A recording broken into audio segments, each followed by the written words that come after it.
নমস্কার বন্ধুরা, আমি মানস বিশ্বাস, দ্য মং ইন্সপিরেশন ইউটিউব চ্যানেলে তোমাদের সবাইকে স্বাগত জানাই।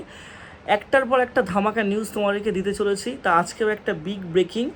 অবশেষে দীর্ঘ 2.5 থেকে 3 বছর পর তোমাদের ওবিসি যে কেসটা চলছিল, যেটার জন্য ডব্লিউবিপিএসসি ডব্লিউবিপিআরবি অনেক রিক্রুটমেন্ট নিতে পারছিল না।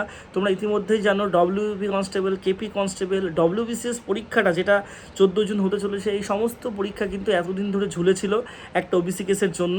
তা সেই কেসটা কিন্তু উঠতে চলেছে, অর্থাৎ সেই কেসটা কিন্তু মিটে যেতে চলেছে। তার কারণটা কি তোমরা সবাই জানো যে 2 থেকে 2.5 বছর আগে হাইকোর্ট একটা রায় দিয়েছিল যে 2011 সালের পর থেকে ধর্মের ভিত্তিতে যে ওবিসি সংরক্ষণটা দেওয়া হয়েছিল সেটাকে ইনভ্যালিড ঘোষণা করা হয়েছিল।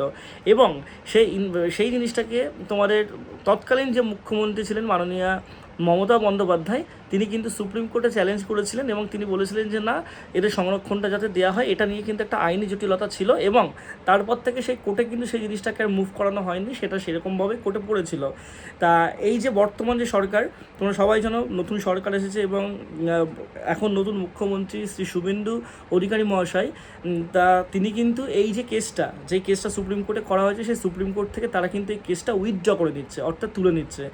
অর্থাৎ তোমার কিন্তু ওবিসি কেস আর থাকলো না, ওবিসি কেস কোনো সংরক্ষণ কিন্তু থাকলো না। আমি আবারও একটা কথা বলি, কালকের যে এসসি এসটি ওবিসি রিভ্যালিডেশনের কথা বলেছে, এই রিভ্যালিডেশনটা কিন্তু একদমই কোনো কেস বা কোনো কিচ্ছু না। এই রিভ্যালিডেশনটার মানে হচ্ছে যারা ভালোভাবে পর্যাপ্ত পরিমাণে দ্বিতীয় প্রজন্মের যারা আছে তোমার কাগজ দেখাতে পারবে তাদের থাকবে, যারা দেখাতে পারবে না, যারা ভুয়োভাবে সার্টিফিকেট করেছে তাদের কিন্তু বাতিল হবে। ঠিক আছে, এটার সাথে ওবিসি কেসের কিন্তু কোনো সম্পর্ক নেই। তা সুদিন তোমাদের আমি একদমই বলছি, চাকরি প্রার্থীদের জন্য দেখবে পরপর তোমাদের প্রচুর পরীক্ষা কিন্তু হবে এবং খুব ভালো একটা আপডেট তোমাদের আমি মনে হয় দিলাম। সবাই এই আপডেটটাই তোমরা লাইক করো, চ্যানেলটা সাবস্ক্রাইব করো, কারণ আমি তোমাদের অথেন্টিক নিউজ দেবো। আমি কোনো উল্টো পাল্টা হকচকিয়ে বেশি কথা বলবো না, তোমাদের অথেন্টিক নিউজ দিই। তোমরা অবশ্যই চ্যানেলটার সাথে যুক্ত থেকো, স্ট্র্যাটেজিক্যাল ভিডিও থেকে শুরু করে সব পাবে।